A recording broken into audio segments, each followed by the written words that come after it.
अस्सलाम वालेकुम नाज़रीन, मैं हूं नादिया और मेरे साथ मौजूद है मुल्क के नामवर और मशहूर डॉक्टर जावेद इकबाल, जो कि डायबिटोलॉजिस्ट हैं, एंडोक्रिनोलॉजिस्ट हैं, एसोसिएट प्रोफेसर मेडिसिन हैं। डॉक्टर साहब को हम शक्तना प्रोग्राम में वेलकम कहेंगे। अस्सलाम वालेकुम डॉक्टर साहब। अच्छा डॉक्टर साहब, आज हम डायबिटीज़ का जो मर्ज़ है उसकी कुछ बेसिक्स पे बात करेंगे। सबसे पहले तो ये बताइए कि डायबिटीज़ जो है वो होती क्या है और ये कैसे डेवलप ये कैसे होती है? आज हम बिल्कुल डायबिटीज़ की बेसिस के ऊपर बात करने लगे, क्योंकि हमारे कई सारे 1 साल हो गया ऑलमोस्ट, अब हमने डायबिटीज़ की बेसिक्स पे बात नहीं की। जी बिल्कुल। तो आज मैं इसलिए करना चाहता हूँ कि कुछ नए लोग अंदर शामिल हो जाते हैं डायबिटीज़ के, जो हमारे जो अवेयरनेस ट्रेनिंग प्रोग्राम है, ये जो ट्रेनिंग सेशंस टाइप हैं या ये फ्री एजुकेशनल सेशंस हैं। जी जी। तो उनको फिर बेसिस का आइडिया हो कि डायबिटीज़ का मतलब क्या है। जी।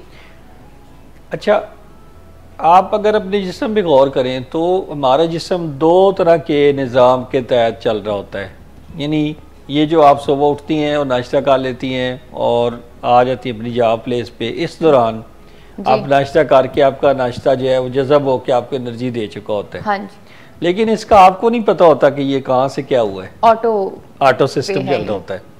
तो ये जो निज़ाम चल रहा है, यानी दिल की रफ्तार भी चलती रहनी है, आपका जो सांस है वो भी अपने टाइम पे आता रहना है, इनके लिए आपको कोई एफर्ट नहीं करनी पड़ती। जी बिल्कुल। We must be thankful to Allah ताला कि अल्लाह ताला ने ये हमारा निज़ाम ऐसा बनाया हुआ है कि हमें कोई एफर्ट नहीं करनी पड़ती और ये चलता रहता है। तो अब ये जो सिस्टम चलते हैं, ये 2 निज़ाम आगे अल्लाह ताला ने बनाए हुए। एक है नर्वस सिस्टम, जो ब्रेन में से तारें निकलती हैं, नर्व्स निकलती हैं, जो जिस्म के मुख्तलिफ हिस्सों को पैगाम रसानी करती हैं कि भाई ये काम करो, इतना मसल पुल करो, इतना मसल रिलैक्स करो, वगैरह वगैरह। ऑन दी अदर हैंड दूसरा जो सिस्टम है वो है हार्मोन्स का सिस्टम, जिसको हम एंडोक्राइन ग्लैंड्स और एंडोक्राइन हार्मोन्स कहते हैं। जी ठीक है। यानी हार्मोन्स और उनके बनाने वाले जो ऑर्गन्स हैं, जिनको हम गदूद भी कहते हैं, ये ग्लैंड्स कहते हैं, वो वाले। तो ये 3 चीज़ें, ये जो 2 चीज़ें मिलके हार्मोन्स और नर्वस सिस्टम कोऑर्डिनेट होके जिस्म की तवानाई का बायस बनते हैं। इन्हीं में से एक हार्मोन का नाम है इंसुलिन। राइट। इंसुलिन कहाँ से पैदा होती है? लबलबा से पैदा होती है। लबलबा कहाँ पे पड़ा हुआ है? पैंक्रियाज जो है वो स्टमक के पीछे लेफ्ट साइड पे। वहाँ से उसके हिस्से में से इंसुलिन निकल रही होती है। इंसुलिन ब्लड शुगर लेवल, जो हम खाना पीना खाते हैं, वो सारा कन्वर्ट हो जाता है to blood sugar levels. Energy अभी वो स्टेप नहीं है। अच्छा। ब्लड शुगर बनता है पहले। मसलन आपकी ब्लड शुगर 200 है, उसमें से 100 मिलीग्राम कंज्यूम हो जाएगी और एनर्जी में तब्दील हो जाएगी, तवानाई आ जाएगी। ये नॉर्मल प्रोसेस है। तो अब ब्लड में कितनी रहेगी? 100 मिलीग्राम। 100। वो जो 100 मिलीग्राम है वो कहाँ चली गई? तवानाई में तब्दील हो गई। ऐसा कैसे पॉसिबल हुआ है? Because of action of insulin. जब आपने खाना लिया, आपका कार्बोहाइड्रेट लोड गया, मीठा गया, उधर से इंसुलिन पैदा होनी शुरू हो गई। जो ही ब्लड शुगर राइज करेगी, इंसुलिन उसका इस्तेमाल करेगी और वो दोनों मिलके खुलियों के अंदर चले जाएंगे और तवानाई फराम करेंगे। ये इतना आपस में इंटीग्रेटेड सिस्टम है। इस सिस्टम में खराबी को डायबिटीज कहते हैं। जब ये प्रॉपर वर्क नहीं करता। जब ये प्रॉपर वर्क नहीं करता। राइट। जब इंसुलिन कम पैदा होती है या इंसुलिन पैदा ही नहीं होती। तीसरी ये सूरत हाल है कि पैदा कम होती है और साथ में असर भी नहीं कर पाती। उसके एक्शन में, उसके कामों में, रास्ते में मुज़ाहमत होती है। तो इसको कहते हैं कि टाइप 2 डायबिटीज, जब मुज़ाहमत ज़्यादा होती है। और जब इंसुलिन बिल्कुल नहीं बनती, जिसको हम टाइप 1 डायबिटीज कह देते हैं। तो डायबिटीज इस तरह से डिफरेंशिएट होती है, मेटाबोलाइज नहीं होती वो जब इंसुलिन तवानाई फराहम करने का बायस नहीं बन सकती और ब्लड शुगर बढ़नी शुरू हो जाती है। तो ये डायबिटीज है। और मिसाल ले लेते हैं जी। आप गाड़ी चलाते हैं, पेट्रोल ख़त्म हो गया, पेट्रोल डलवाया है, गाड़ी स्टार्ट की, चल पड़े। अगर पेट्रोल कम हो यानी इंसुलिन कम हो, गाड़ी फिर भी नहीं चलेगी। अगर रास्ते में वो जो कहते हैं, जो कार्बोरेटर्स में आ जाती, रेजिस्टेंस आ जाती, कचरे कुचरे आ जाते हैं, जैसे जी। कई सारे लोग आपने देखा होगा नहर के किनारे मोटरसाइकिल खड़ा करके ना उसके वो कर रहे होते प्लग साफ थोड़ी देर के लिए, उल्टा करके उल्टा तो इसलिए करते ना कि उसमें पेट्रोल पूरा करने के लिए, तो वो उससे वो जो रेजिस्टेंस उसकी कम कर रहे होते हैं असल में जी। तो ये अगर रेजिस्टेंस आ गई टाइप 2 डायबिटीज, तो इसका मतलब है कि अगर पेट्रोल की मिसाल लें तो पेट्रोल जिस तरह से एनर्जी का सोर्स होता है गाड़ी चलाने के लिए, इंसुलिन हमारी एनर्जी का सोर्स है एक तरह से। ठीक है। इंसुलिन होगी तो गाड़ी चलेगी। अच्छा, और जब ये प्रॉपर एनर्जी में कन्वर्ट नहीं होती तो आपका सिस्टम डेफिनेटली पीछे खराब होता है। अब क्या होगा, मरीज डायबिटीज के वाले मरीज को उसकी एनर्जी खत्म हो जाएगी। जी। अच्छा डॉक्टर, अभी आपने कहा कि कम बनती है लेकिन वो एनर्जी में खोलियों तक नहीं पहुंचती, एनर्जी की सूरत में कन्वर्ट। हाँ जी, कम बनती है। आपने बोला कि इसको टाइप 2 मतलब किसमें है और डेफिनेटली इसकी, तो कितनी किस्में हैं? 3 मेन अक़साम है, 1 2 3। 1 जब इंसुलिन नहीं बनती, बिल्कुल दोनों में इंसुलिन कॉमन है। मेन 2 टाइप्स में टाइप 1 और 2 में इंसुलिन कॉमन है। इंसुलिन नहीं बनती टाइप 1, इंसुलिन काम नहीं कर पाती टाइप 2। बनती है लेकिन कम बनती भी काम है और पे काम ही नहीं कर पाती, मुज़ाहमत है टाइप 2। प्रेगनेंसी के दौरान जो डायबिटीज होती है, जीडीएम उसको कहते हैं, हमल के दौरान डायबिटीज, वो तीसरी किस्म है इसकी मेन। तो मेन 2 अक़साम है, 1 या 2। अब मरीज को जानना क्यों जरूरी है भाई ये टाइप 1 है या टाइप 2 है? अच्छा, अब जो हामला औरतों में होती है वो 1 होती है, 2 टाइप होती है कि वो यूजुअली 2। अच्छा, यूजुअली क्योंकि उनका गोलियों से भी गुजारा चलेगा प्रेगनेंसी के बाद। अच्छा, और प्रेगनेंसी के दौरान मुज़ाहमत ज्यादा हो जाती है, इसलिए इंसुलिन उनकी बनती है लेकिन वो उस जिस्म की नीड पूरी नहीं कर सकती। तो वेट बड़ा होता है बच्चे का भी, तो ज़ाहिर है उसके अंदर सिस्टम है ना, ये वाली बात। तो अब 1 और 2 का पेशेंट को जानना क्यों जरूरी है? पेशेंट तो गया इलाज कराने डॉक्टर साहब के पास, वो 1 है या 2 है, इलाज तो डॉक्टर साहब ने करना। दोनों के प्रोटोकॉल शायद डिफरेंट, दोनों के प्रोटोकॉल्स फर्क है। सो 1 के अंदर इंसुलिन ही इलाज है। अच्छा, मरीज को पता होना चाहिए कि उसकी कौन सी टाइप। डिपेंडेंट हो जाते हैं, वो बन ही नहीं रही। Insulin dependent diabetes, IDDM। Right. Type 2 non insulin dependent. ये नहीं हम कहते कि इंसुलिन उसमें जरूरत नहीं रहती, हम इंसुलिन उसमें भी ट्रीटमेंट में देते हैं कहीं किसी स्टेज पे, बट दैट पेशेंट जो है वो डिपेंडेंट नहीं है, मजबूर नहीं है कि हर वक्त इंसुलिन लगाता पड़े, जबकि टाइप 1 में इंसुलिन के बगैर गुजारा नहीं है। सो टाइप 1 ज़्यादातर 20 साल से कम उम्र बच्चों को होगी। अच्छा। टाइप 2 ज़्यादातर 40 ईयर से बाद होगी। अच्छा। 20 और 40 के दरमियान दोनों तरह के केसेस आ सकते हैं, टाइप 1 भी आ जाएंगे, टाइप 2 भी आ जाएंगे, लेकिन रेयर। जो 40 के करीब जाते जाएंगे तो टाइप 2 ज़्यादा आएंगे। अच्छा। जो 20 के करीब जाते जाएंगे टाइप 1 ज़्यादा आएंगे। राइट। जिन मरीजों का वजन तेजी से कम हो रहा होता है उनमें और सिम्टम्स बहुत ज़्यादा होती है, मसलन यूरिन बहुत आ रहा है, प्यास बहुत लग रही है, हाथ में बाटल लेके फिर रहे हैं, ये टाइप 1 की निशानदेही करते हैं। जिन मरीजों में लामात कम है, वेट उनका मेंटेन्ड है, वो टाइप 2 के ज़्यादा चांस मरीज होंगे। अच्छा, यानी ये क्लिनिकल जजमेंट है। बहुत सारे लोग पूछते हैं कि डॉक्टर साहब हमको टेस्ट ऐसा है जो बता सके कि मैं टाइप 1 हूँ या टाइप 2 हूँ। मैं कहता हूँ कि आपके डॉक्टर से बेहतर कोई टेस्ट नहीं है इस वाले से। आपके डॉक्टर जो डायबिटीज़ को ट्रीट कर रहे हैं, उनकी जो क्लिनिकल जजमेंट है वो बता देती है कि टाइप 1 है या टाइप 2 है। कुछ एंटीबॉडीज़ हैं आप करवा भी सकते हैं, लेकिन यहाँ पे डिफ़िकल्ट केसेस आ जाते हैं समटाइम, पता नहीं लग रहा होता टाइप 1 2 का, वो अलग बात है। लेकिन ज़्यादातर 90% केसेस में टाइप 1 और 2 के दरमियान लाइन खींचना आसान होती है, एक उस क्लिनिशियन के लिए, उस डॉक्टर के लिए जो अरसे से इन चीज़ों को देखता आ रहा है। अब जैसे कोविड है, आप देखिए कि जो जब कोविड आया होगा तो अभी हमें समझ नहीं आती होगी कि ये मरीज कोविड का है या नहीं है। वो फिक्स क्राइटेरिया बना के ये होगा तो कोविड होगा है या कैसे। अब जो कोविड की पेशेंट की कंप्लीट ब्लड काउंट आता है तो PCR तो उसका बाद में होता है ना, बाद में करवाते हैं, लेकिन हम CBC से आइडिया लगा देते हैं कि आप में कोविड की लामात है।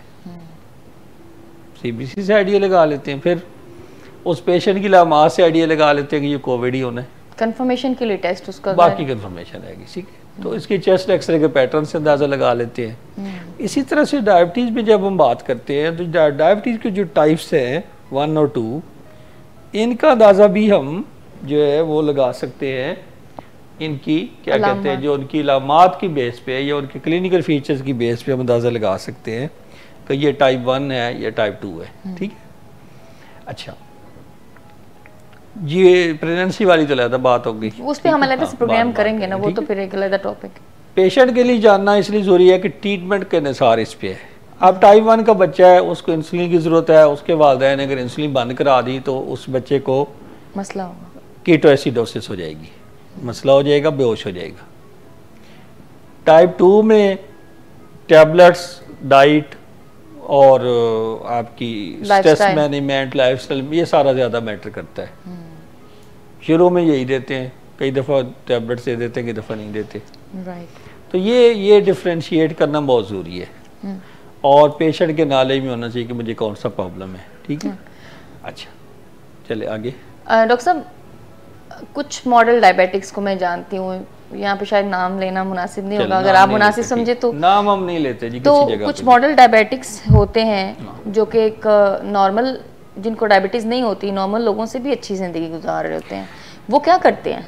डायबिटीज़ का जो पेशेंट है वो उसको नॉर्मल से अच्छी ज़िंदगी ही गुजारनी चाहिए, क्योंकि डायबिटीज़ का पेशेंट या वो डिसिप्लिन का पाबंद हो जाता है। जाहिर है, तो जिस इंसान की ज़िंदगी में डिसिप्लिन आ जाता है, क्या वो बेहतर नहीं हो जाएगा बाकी उसकी शख्सियत में भी निखार आता है। हाँ जी, ये बंदा अपने टाइम पे खाना खाए, अपने टाइम पे ये उसको वॉक करे और एक टाइम के तहत अपना शेड्यूल बनाए कि ये मैंने खाना है, ये पीना है, उससे बेहतर कौन होता है?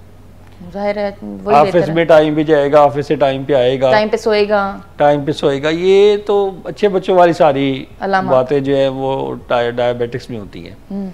सो डायबिटिक्स बाय डिसिप्लिन अच्छी लाइफ गुजारते हैं अगर वो फैसला कर लें कि हमने अपना इलाज अच्छे तरीके से करना है। अब मैं इसकी बड़ी एक इम्पॉर्टेंट बात जो है ना मैं शेयर करना चाहता हूँ।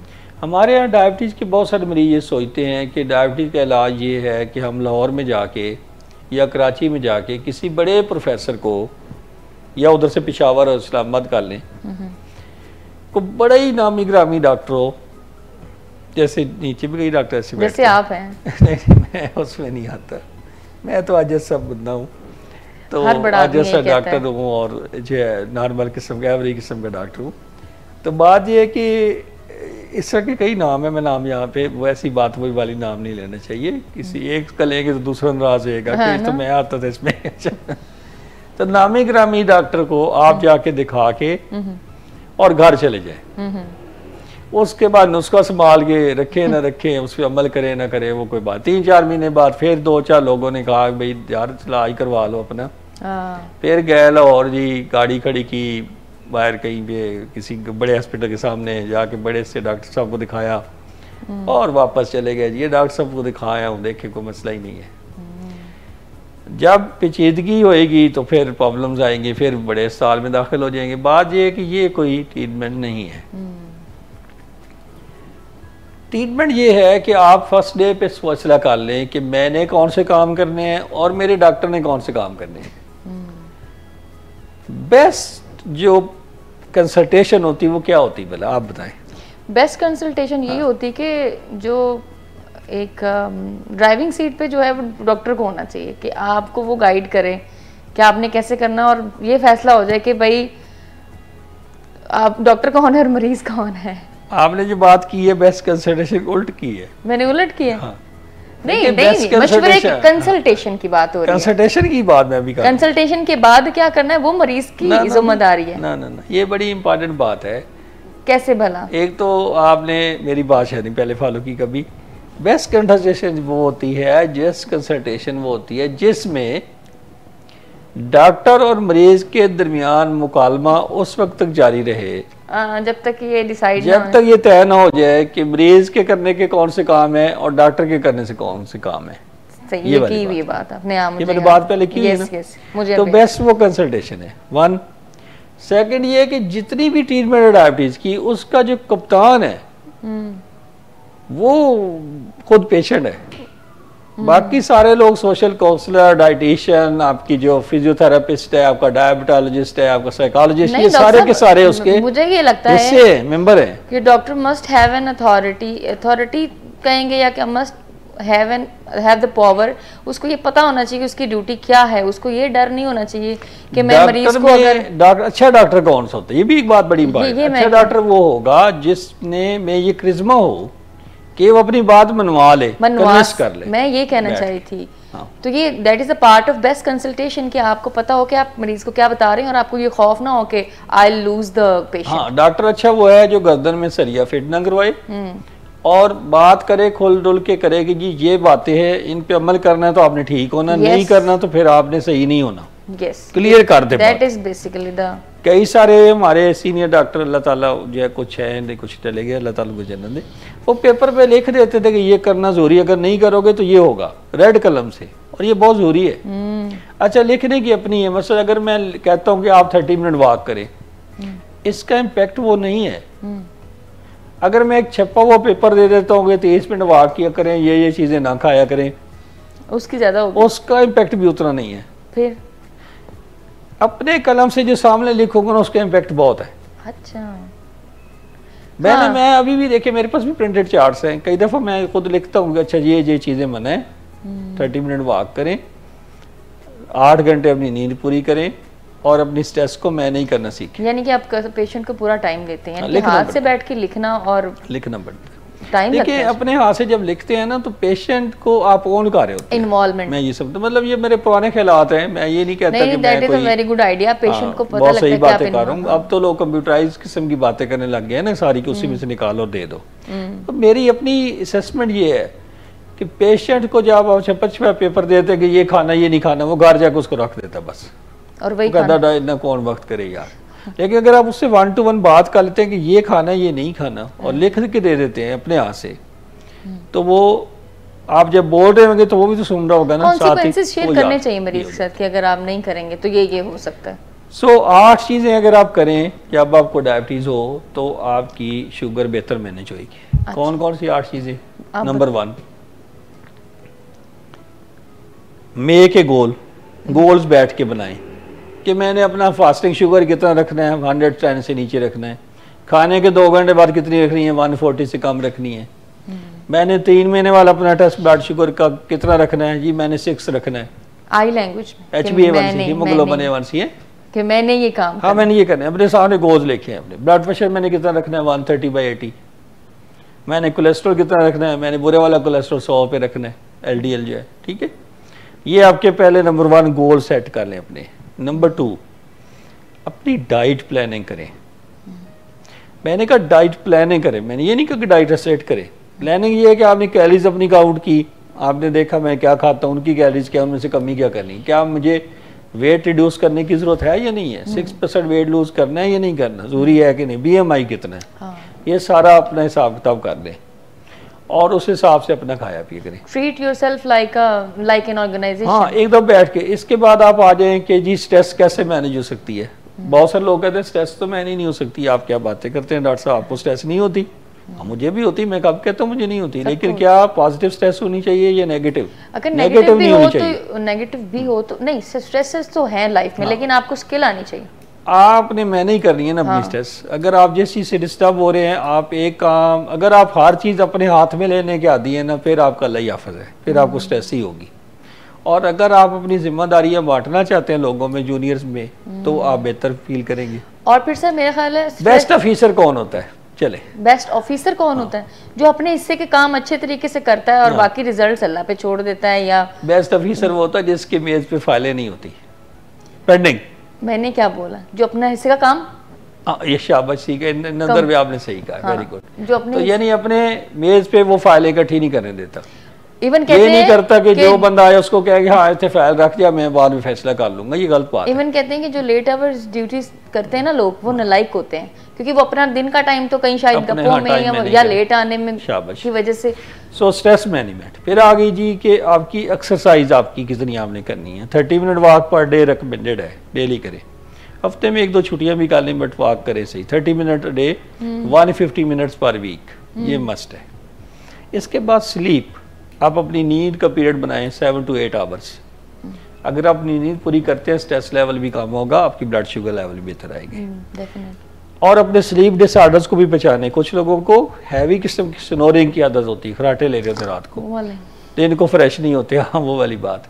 तो अब वो उनकी ऑक्सीजन रात को कम हो जाती है, उनको अपनी बीमारी को आइडेंटिफाई करके उसका ट्रीटमेंट कराना चाहिए। पल्मोनोलॉजिस्ट इसके लिए मौजूद है, वो इसका बेस्ट ट्रीटमेंट करते हैं, कोई मसला ही नहीं। अच्छा, इसके बाद आ जाते हैं कि आप अपनी जो डेंटल हाइजीन है उसके ऊपर भी तवज्जो दें। डेंटल चेकअप भी जरूर पाएं, अपनी आइज का चेकअप भी करवाएं। ये सारी चीज़ें पार्ट ऑफ डायबिटीज मैनेजमेंट है। अच्छा, अपनी ब्लड शुगर मॉनिटर करने का सिस्टम घर में बनाएं कि आपने ग्लूकोमीटर पे किस तरह से मॉनिटरिंग करनी है, स्ट्रक्चर्ड करनी है, डेली करनी है, एक दिन छोड़ के करनी है। जो प्लान आप बनाना बनाएं ज़रूर प्लान, हफ्ते बाद भी करें ज़रूर, प्लानिंग ये कर लें। अपने डॉक्टर के साथ मशवरे से कर लें कि मुझे कितनी फ्रीक्वेंटली करनी है। और ये सारा करने के बाद फिर रेगुलर अपना एक फॉलोअप प्लान बनाएं कि जी मैं महीने बाद, आप खुल के बात करें, डॉक्टर साहब मैं महीने बाद आ सकता हूँ, मैं 3 महीने बाद आ सकता हूँ। शुरू में मैं अक्सर मरीजों को कहता हूँ कि वो 1 महीने बाद आए, जब उनके ब्लड शुगर मैनेज हो जाए फिर वो 3 महीने बाद आया करें। 3 महीने से ज़्यादा का टाइम लेने में कई दफ़ा लोग फिर कॉम्प्लिकेशंस के साथ वापस आते हैं, क्योंकि वो चोक कर जाते हैं। तो ये सारे बुनियादी असूल हैं जिन पे अमल करके आप डायबिटीज़ के साथ बहुत अच्छी ज़िंदगी गुजार सकते हैं। ठीक है, बहुत शुक्रिया डॉक्टर साहब, आप अपनी चाय पी सकते हैं। नाज़रीन, आपने डॉक्टर जावेद इकबाल की बातचीत सुनी। नेक्स्ट हफ्ते हम दोबारा से एक अच्छे से नए टॉपिक के साथ आपकी खिदमत में हाजिर होंगे। तब तक के लिए अपना ख्याल रखें, हम इजाज़त दीजिए। अल्लाह हाफ़िज़।